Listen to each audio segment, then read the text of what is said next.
Hello and welcome to the Matthew Allton Art channel. If you're new here, welcome aboard, and if you're returning, thank you for coming back. It's been about a week I think since I did the last video, and that video was about me preparing some plywood panels that I'd bought to experiment with. You can see that I've got one of those on my easel now. It's been primed with acrylic gesso, and I'm planning to try an oil painting on that today. I'll be using Daler-Rowney graduate oil paints, which is what I normally use. Some liquid medium just to thin the paint. It also aids drying time as well, it improves drying time, and a bit of thinners to actually wash brushes with, and also I will draw out using a very thin sort of brown paint just to get the layout of the picture that I'm going to do.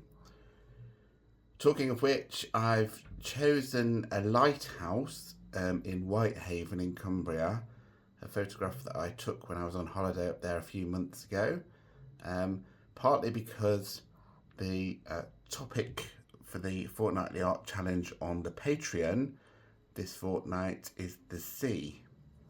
So it's not directly the sea. You can see a bit of the sea on this painting, but it's really the lighthouse that I'm painting. But it's definitely maritime or marine, and certainly connected to the sea. Very odd subject for me to do. Not normal. I'm going to be trying to sort of do it very sketchy. I don't know if that will work out, but that's what's in my head rather than something too detailed. So let's see how we get on. As I say, I'm first of all going to use some very thinned down oil paints, some raw umber probably or something like that, just to draw out and lay out roughly where everything is on the painting. And then I'll go in and try and build up a quick sort of sketchy impression of this lighthouse. Let's see how we get on. Well, as I said, I'm beginning by using a thin brush and some very thin raw or burnt umber, thinned with white spirit actually, because I haven't got any terps, just to lay out where everything is on the actual board.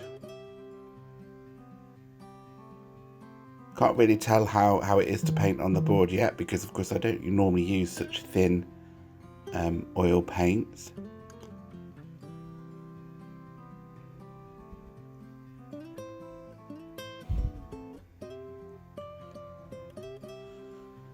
So that's everything pretty much laid out, and now I'm going in how I would normally start on Archie's paper, by putting some liquid on the board, and you can see that makes it very slidey, the surface very slidey. So I think when I do this again next time on the board, I probably don't need to use too much liquid, to be honest. The liquid sort of helps with the absorbency of the Archie's paper that I usually use, but it really wasn't needed here. The photograph was taken on a very windy day and a very grey skied day, very flat grey sky, so in this painting I sort of take a bit of license with the sky and add a bit of drama to it, you know, some scudding clouds and that sort of thing. And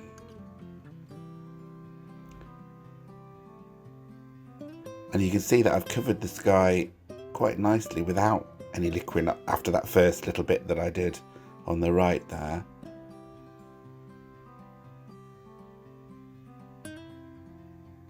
So the smoothness and the ease of application, the lack of absorbency of the surface seems to work quite well, I have to say. So definitely a positive experience with using the board so far.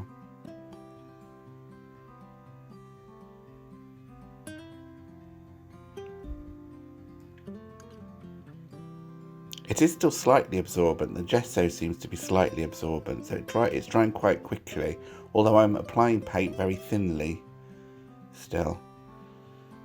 You can see I'm putting some of the pseudo detail in the headlands behind, And now adding a bit of blue sea. Again, the sea was a bit duller than it is on this painting, but I wanted to sort of add a bit of pop of colour here and there on this, because it's predominantly a grey and white scene, really.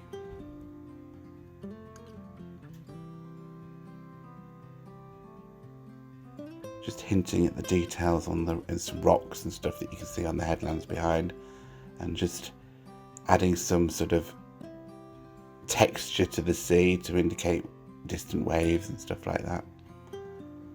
Now tackling the main subject of the lighthouse, and just beginning by adding white paint, really. I think it's zinc white, because I've run out of titanium white in my set. And starting to indicate the three-dimensionality of it by sort of greying that on either side, and obviously under the top there that it's grey as well. I'm just sort of trying to get rid of the brown lines of the drawing out, really, or the laying out.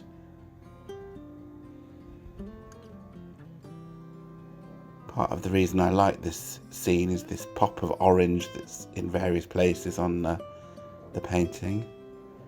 You can see there I was using a large paintbrush to rest on the top of the painting. You see people who paint large canvases using large sticks. Obviously on this size I don't need to use anything too large, but it just means that you can rest your hand when you're doing detail. You'll see it again shortly. On the actual stick rather than on the wet paint that you've added to the board in this case.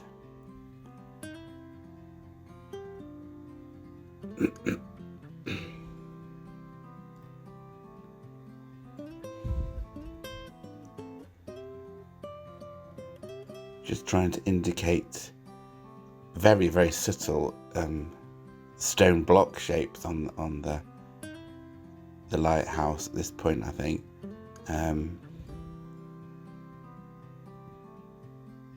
So putting brush strokes around the shape of the actual lighthouse.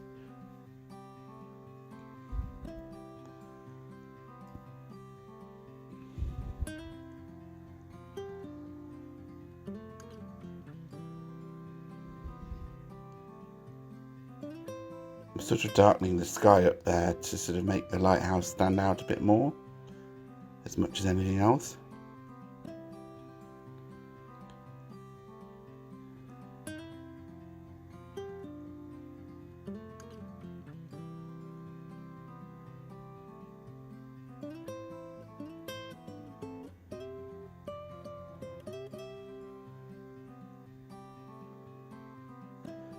Now beginning to tackle the lighthouse window itself at the top with its tiny panes of glass, which I'm sort of dreading with oil paints.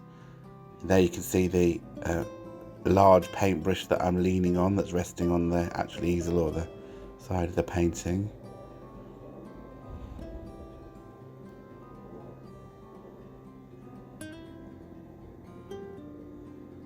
Trying to indicate the light that's coming through from the other side there. And the underside of the dome.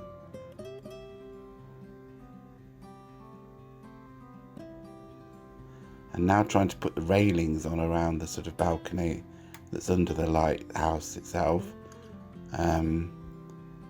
Quite difficult with oil paints to get very thin lines here.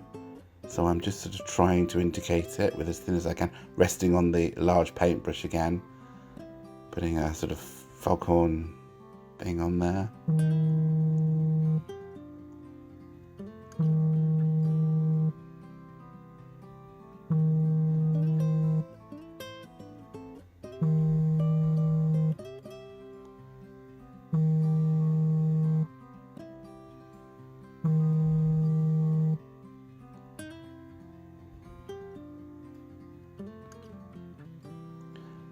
Now, if you can see, being very unconventional, actually using a pencil to sort of indicate some more of the detail.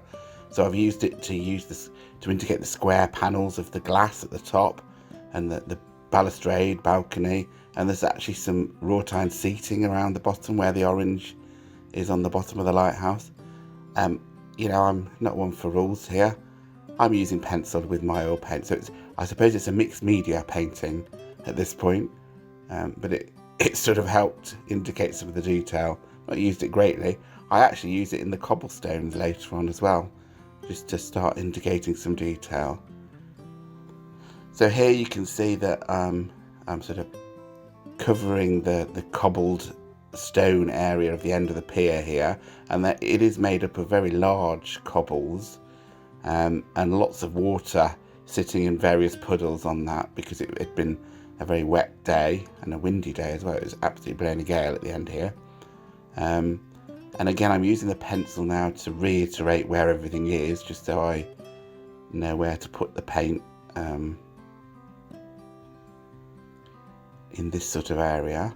You notice I've left the puddle, the largest puddle there, as white, just so that when I added white, it would have muddied that, and I wanted it to remain white, indicating a bit of orange reflection from the lighthouse at the edge of the puddle there, which again is one of the reasons why I like the photograph, because it's got some interest in the foreground. So here, as you've seen before on my paintings, I'm very much not slavishly copying every cobble on this key. I'm very much sort of indicating cobbles, which are going to be larger in the foreground and smaller in the background as they recede. So you can see there's some quite large ones at the front, and they get smaller as you go backwards.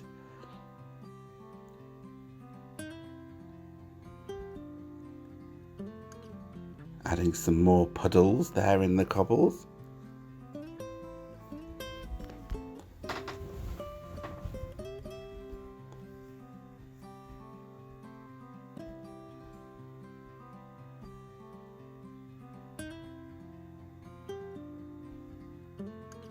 And I think on the whole, the cobbles are quite successful.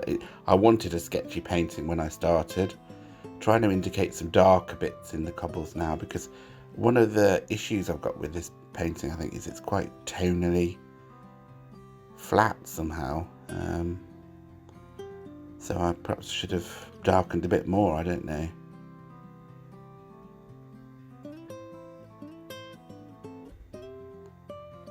But again, I'm just titivating here and sort of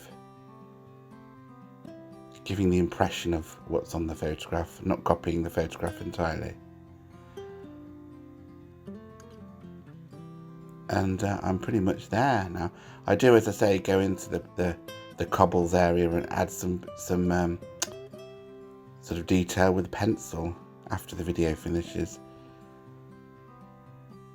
But that's pretty much it done, really.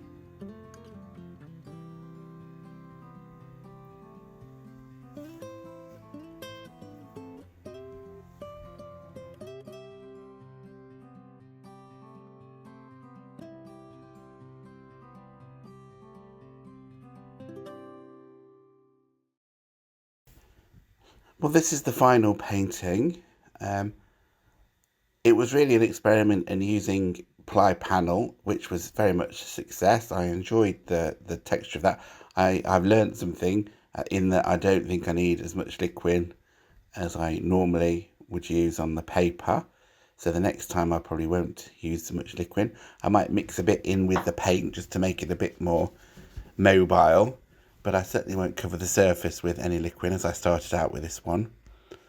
Overall, half pleased with the outcome, but the important thing was learning how to use the plywood panel for this painting, which it seems to be a medium or a support that I would like to use in the future. Well, I hope that you've enjoyed watching me experiment with this. If you have, then give the video a thumbs up. It'll really help the channel out. If you're new here, then do think about subscribing. That'll also help me. I'll leave some links to the materials that I've used in the description for this video. And I will see you on the next one. Thanks for your time. See you. Bye.